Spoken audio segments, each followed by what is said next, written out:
जय महालक्ष्मी। नमस्कार दोस्तों, आप सभी को प्रणाम और सुप्रभात। महालक्ष्मी व्रत का आरंभ भाद्रपद माह की अष्टमी तिथि से होती है और अगले 16 दिन तक यह व्रत चलता है। इस व्रत को करने से माँ लक्ष्मी प्रसन्न होती हैं और उनकी विशेष कृपा बनी रहती है। महालक्ष्मी व्रत भविष्य पुराण में वर्णित कथा के पाठ के बिना अधूरा माना जाता है। तो आइए सुनते हैं महालक्ष्मी व्रत कथा। बोलिए महालक्ष्मी माता की जय। धर्मराज युधिष्ठिर बोले, हे पुरुषोत्तम, अपने नष्ट स्थान की पुनः प्राप्ति कराने वाला और पुत्र, आयु, सर्वैश्वर्य तथा मनोभिलषित फलप्रद कोई एक व्रत मुझसे कहिए। कृष्ण ने युधिष्ठिर से कहा, कृतयुग सतयुग के आदि में जिस समय दैत्यराज वृत्रासुर ने देवताओं के स्वर्गलोक में प्रवेश किया, उस समय इंद्र ने भी यही प्रश्न नारद मुनि से किया था। इंद्र के पूछने पर नारद जी कहने लगे, हे इंद्र, सुनो। पूर्व समय में अत्यंत रमणीय पुरंदपुर नाम का एक नगर था। उसकी भूमि रत्नों से युक्त थी और पर्वत भी रत्नों से भरे हुए थे। वह नगर धर्म, अर्थ, काम, मोक्ष इन चारों पुरुषार्थों का उत्पत्ति स्थान होने के कारण संसार का भूषण स्वरूप था। उस नगर में मंगलमय मंगल नामक राजा राज्य करता था। उसके महादुर्भाग चिल्ला देवी और यशस्विनी चोल देवी ये दो रानियां थीं। एक समय राजा मंगल चोल देवी के साथ महल के शिखर पर बैठा था।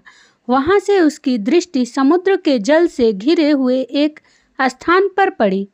उस जगह को देखकर अति प्रसन्नचित्त हो राजा ने चोल देवी से कहा, हे चंचलाक्षी, मैं तुम्हारे लिए नंदनवन को भी लजाने वाला एक बगीचा बनवा दूंगा।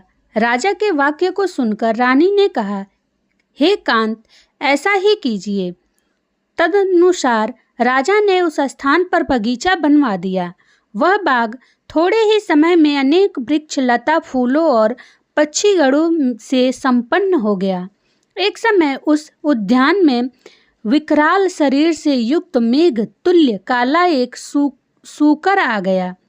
वह अपनी दाढ़ों से सूर्य चंद्र को भी खींच सकता था। गर्जन में वह प्रलय काल के मेघ सदृश था। उसने आकर अनेक वृक्षों को तोड़ मरोड़ डाला और उस उद्यान को चौपट कर दिया। हे युधिष्ठिर, उस सूकर ने किसी वृक्ष को जड़ से उखाड़ा, किसी को दांतों से तोड़ा, किसी को दांतों की रगड़ से ही तोड़ दिया। काल के समान उस सूकर ने कई रखवालों को मार डाला। तब बगीचा के रक्षक भयभीत होकर राजा के पास गए और सब हाल कह सुनाया। यह बात सुनकर राजा के नेत्र क्रोध से लाल हो गए। राजा ने निजी सेना को आज्ञा दी कि शीघ्र जाकर उस सूकर को मार डालो। तदंतर राजा भी एक मतवाले हाथी पर सवार होकर उद्यान की ओर चले। वह सेना अश्वसमूह रूपी वस्त्र से ढकी हुई पृथ्वी को हिलाती तथा रथों की शीघ्र गति से उत्पन्न पवन से संपूर्ण सैनिकों को कंपाती तथा पैदल सेना शब्द से दिशाओं को पूरित करती हुई बगीचे के नजदीक पहुंची और उसे चारों ओर से घेर लिया। अपने उच्च घोष से दसों दिशाओं को प्रतिनिधित्व करता हुआ राजा बोला कि जिसके रास्ते से यह सूकर धामा निकल जाएगा तो मैं उस सिपाही का सिर शत्रु की भांति काट डालूंगा। राजा के वचन सुनकर सूकर जिस मार्ग में राजा खड़े थे उसी मार्ग से निकल गया और राजा कोड़े से अपने को मारते ही रह गए। राजा लज्जा से चंद्रवत कलंकित होकर सूकर के पीछे पीछे सिंह व्याघ्रों से युक्त घोर वन में जा निकला। उस वन में तमाल, ताल, हिंताल, साल, अर्जुन आदि के वृक्ष थे। वहाँ विविध लताएं थीं। झिल्लियों की झंकार से दसों दिशाएं मुखरित हो रही थी। राजा उस घोर वन में एकाग्रमन से उस सूकर को ढूंढ रहा था। एकाएक सूकर से उसका सामना हो गया। तब राजा ने बाण से जैसे ही सूकर को घायल किया, वैसे ही बाण के लगते सूकर अपने अधम शरीर को छोड़कर दिव्य गंधर्व रूप धारण कर विमान पर जा बैठा। गंधर्व बोला, हे महिपाल, आपका कल्याण हो। आपने मुझे सूकर योनि से छुड़ाया, अतः बड़ी कृपा की। अब मेरा वृतांत सुनिए। एक समय ब्रह्मा जी देवताओं से घिरे हुए बैठे थे और मैं उनको तरह तरह के स्थान व गुणों से युक्त गीत सुना रहा था। गाते गाते मैं ताल स्वर में भ्रष्ट हो गया। इसी कारण ब्रह्मा जी ने मुझ चित्ररथ गंधर्व को श्राप दे दिया। ब्रह्मा जी ने कहा, तू पृथ्वी पर सूअर होगा। जिस समय राजाओं का राजा मंगल तुझे अपने हाथों से मारेगा, उस समय तू सूअर योनि से छूटकर फिर इस अवस्था को प्राप्त हो जाएगा। अतः हे महापते, मैं इस योनि में आया था। आज आपके हाथ से मरकर मैं सूअर योनि से छूट गया। अब मैं प्रसन्न होकर देवताओं को भी दुर्लभ एक वर आपको देता हूँ, उसे आप स्वीकार कीजिए। धर्म, अर्थ, काम तथा मोक्ष को देने वाला यह महालक्ष्मी व्रत है। इसे करके आप सार्वभौम राजा हो जाएंगे। अब आप प्रसन्न होकर अपनी राजधानी को जाइए। नारद जी कहते हैं, चित्ररथ गंधर्व राजा मंगल से यह कहकर शर्त काल के मेघ के समान तत्क्षण अंतर्ध्यान हो गए। राजा मंगल ज्यों ही चलने को हुआ, त्यों ही बगल में मृगछाला लिए एक ब्राह्मण बालक को देखा। राजा ने मुस्कुराकर बालक से कहा, हे वटो, देव दानव गंधर्व राक्षस, इनमें आप कौन हैं? आप सच सच कहिए, ऐसे घोर जंगल में आप किस लिए आए हैं? राजा के लिए।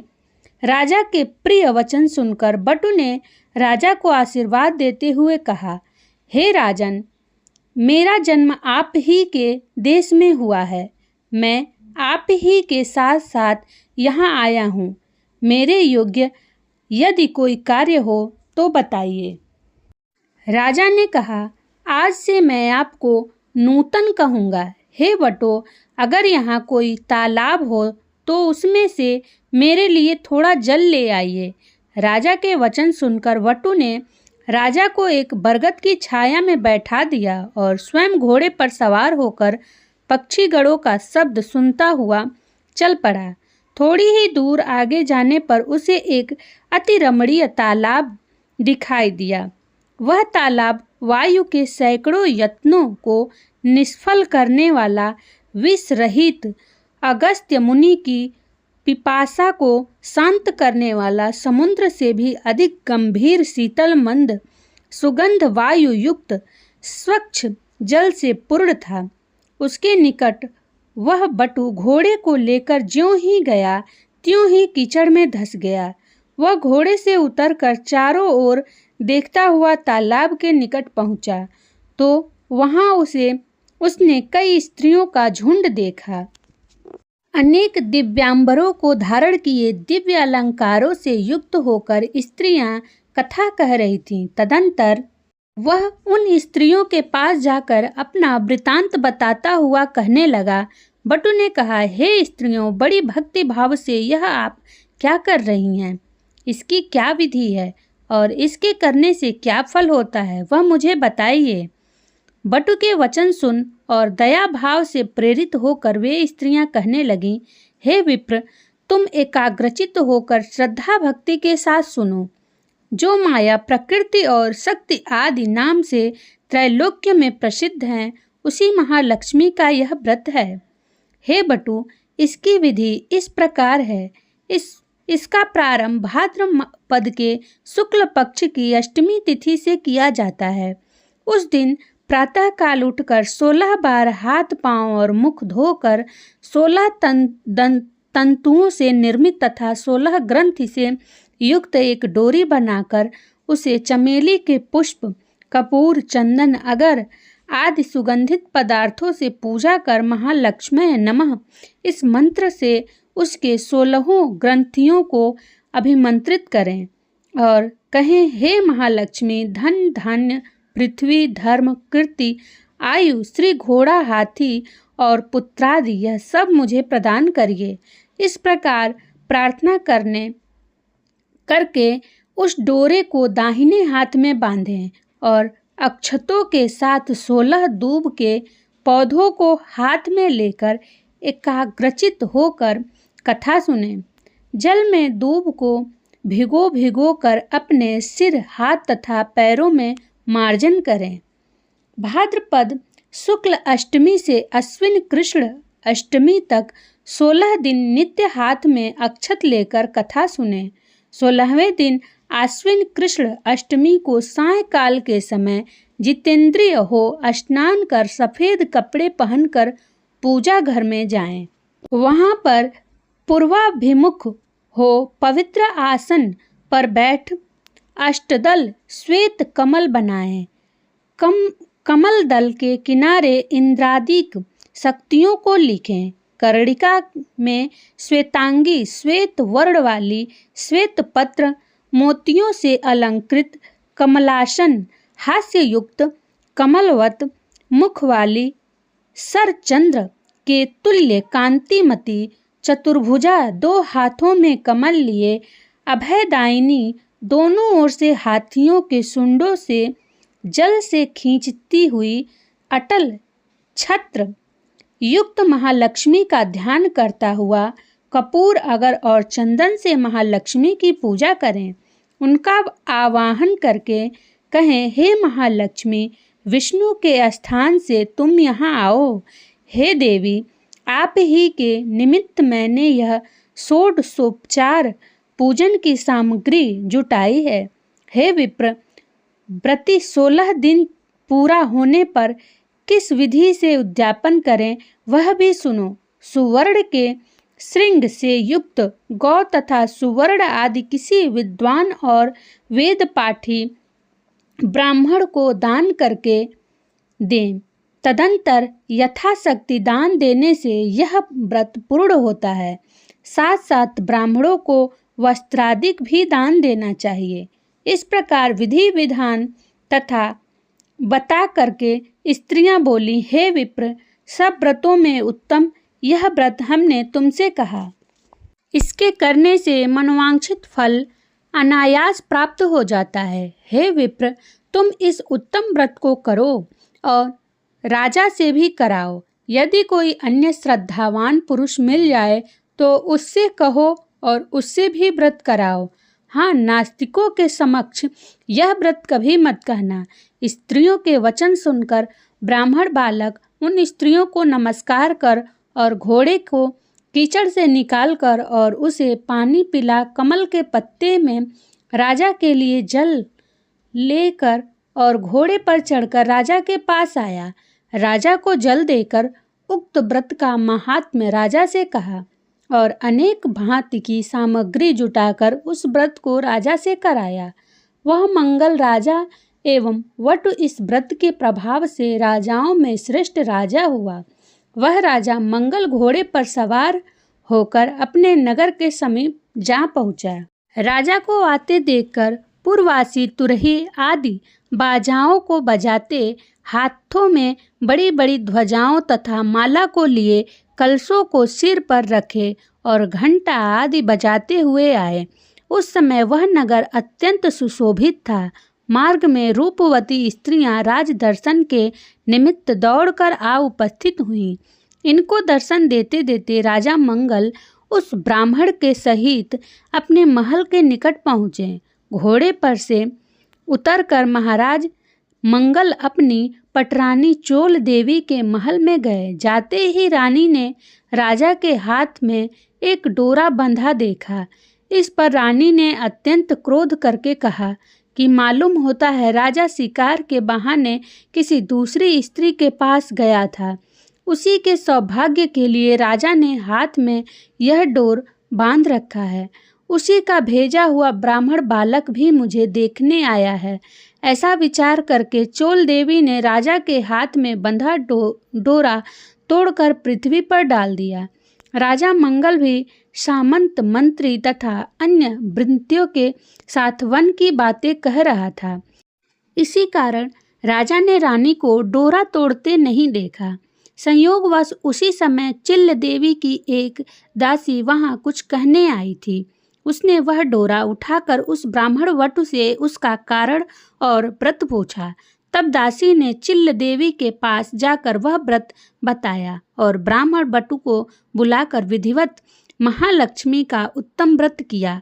1 वर्ष बाद महालक्ष्मी पूजन के दिन चिल्ल देवी के महल में बाजाओं का शब्द हुआ और यह शब्द राजा मंगल ने भी सुना। तब राजा को महालक्ष्मी के व्रत की याद आ गई और वह ब्राह्मण वटु से कहने लगा, अरे आज महालक्ष्मी की पूजा का दिन है, मेरा वह डोरा कहाँ है? यह पूछने पर वटु ने चोल देवी के द्वारा तोड़े जाने का हाल कहा। वह सुनकर राजा चोल देवी पर अत्यंत कुपित हुआ और कहने लगा, आज से चिल्ल देवी के ही घर में पूजा करूंगा। इसी समय राजा ब्राह्मण वटु को लेकर लक्ष्मी जी के पूजनार्थ चिल्ल देवी के घर में गया। उसी समय लक्ष्मी जी एक वृद्धा स्त्री का रूप धारण कर परीक्षा के लिए चोल देवी के महल में गईं। चोल देवी वृद्ध रूपिणी महालक्ष्मी से कहने लगी, अरे दुष्टे, तू यहाँ से शीघ्र चली जा। मेरे घर में आने से तेरा क्या लाभ है? दुष्टा! चोल देवी से अपमानित महालक्ष्मी चोल देवी को श्राप देती हुई कहने लगी, तूने मेरा अनादर किया, उसके प्रतिकार के लिए मैं तुझे श्राप देती हूँ कि तू सुअर मुखी हो जा और यह मंगल रूप कोल्हापुर हो जाए। तभी से वह नगर कोल्हापुर कहलाने लगा। लक्ष्मी जी वहां से चलकर उसी वेश में चिल्ल देवी के घर में आईं, तो वहां पर लक्ष्मी जी की अनेक प्रकार से सम्मान पूर्वक पूजा हुई। पूजन के बाद लक्ष्मी जी ने वृद्धा रूप छोड़कर सत्य रूप धारण किया। तब चिल्ल देवी ने पंचोपचार से भली भांति उनका पूजन किया। इस पर महादेवी ने प्रसन्न होकर चिल्ल देवी से वर मांगने के लिए कहा। श्री लक्ष्मी जी बोली, हे चिल्ल देवी, तुम्हारे पूजन से मैं अति संतुष्ट हूँ। हमसे तुम जो चाहो वह वर मांग लो। चिल्ल देवी बोली, हे सुरेश्वरी, आपका उत्तम व्रत जो करे उसका घर जब तक सूर्य चंद्र हैं तब तक आप न त्यागें। आज से इस राजा की संसार में प्रसिद्ध हो और हे देवी, आप में मेरी अचल भक्ति सदैव बनी रहे। जो यह कथा सद्भाव के साथ पढ़े या सुने उनको आप सदा मनोभिलषित फल दें। तब महालक्ष्मी जी तथास्तु कहकर वहां से अंतर्ध्यान हो गईं। इसके बाद राजा मंगल ने भी आकर चिल्ल देवी के साथ परम भक्ति भाव से लक्ष्मी जी की पूजा की। उसी समय ईर्ष्यावश चोल देवी भी चिल्ल देवी के महल में आई। यद्यपि द्वारपालों ने उसे आने से मना किया, फिर भी वह नहीं मानी। वहां की गतिविधि देखकर चोल देवी के मन में न जाने क्या आया कि वहां से सीधे अंगिरा ऋषि के स्थान से सुशोभित घोर जंगल में चली गईं। महर्षि ने चोल देवी की विचित्र आकृति को देख ज्ञान दृष्टि से विचार करके उसके द्वारा महालक्ष्मी का व्रत कराया। उस व्रत के करने से चोल देवी महायशस्विनी हो गईं। एक समय राजा ने शिकार खेलते हुए अंगिरा मुनि के आश्रम में आकर एक सुंदर रूप युक्त तथा चंचल नेत्रों वाली स्त्री को देखा। उसे देखकर मुनि से पूछा कि आपके स्थान में यह दिव्य रूप धारिणी स्त्री कौन है? मुनि ने चोल देवी का समस्त हाल बताकर राजा के हाथों सौंप दिया। तब राजा चोल देवी के साथ नगर में आकर चिल्ल तथा चोल देवी के साथ अनेक भोगों को भोगने लगा। वह नूतन नामक ब्राह्मण वटु महालक्ष्मी के व्रत के प्रभाव से बृहस्पति की भांति राजा मंगल का मंत्री हुआ। वह राजा पृथ्वी के समस्त सुखों को भोग कर अंत में आकाश में जाकर विष्णु दैवत नामक श्रवण नक्षत्र बनकर स्थित हुआ। नारद जी बोले, हे इंद्र, सब व्रतों में उत्तम व्रत मैंने तुमसे कहा, जिसकी कथा मात्र सुनने से मनोवांछित फल प्राप्त हो जाता है। जैसे तीर्थों में प्रयाग, देवताओं में विष्णु और नदियों में गंगा पुनीत मानी जाती हैं, उसी भांति यह व्रत व्रतों में उत्तम है। हे इंद्र, धर्म, अर्थ, काम तथा मोक्ष को यदि तुम चाहो तो श्रद्धा युक्त होकर इस उत्तम व्रत को करो। इसके करने से महालक्ष्मी धन, धान्य, पृथ्वी, धर्म, कीर्ति, आयु, यश, श्री, घोड़े, हाथी और पुत्र पौत्रादि सब कुछ देती हैं। श्री कृष्ण ने युधिष्ठिर से बोले, हे युधिष्ठिर जी, नारद जी द्वारा कहा गया यह व्रत देवराज इंद्र ने किया। इसी व्रत के प्रभाव से इंद्र को मनोवांछित फल मिला। आप भी इस व्रत को करें तो मनोवांछित फल की प्राप्ति एवं पुत्र पौत्रादि की वृद्धि होगी। यह कथा श्री कृष्ण भगवान ने युधिष्ठिर के प्रति कही थी। मैं आप लोगों से फिर भी कहता हूँ, अपनी अपनी मनोकामना की सिद्धि के लिए यह व्रत सबको करना चाहिए। इसके करने से सब कुछ प्राप्त किया जा सकता है। इस प्रकार भविष्योत्तर पुराण में कही गई महालक्ष्मी व्रत कथा समाप्त होती है। अगर आपको वीडियो पसंद आए तो प्लीज़ लाइक, कमेंट, शेयर और चैनल को सब्सक्राइब जरूर करें।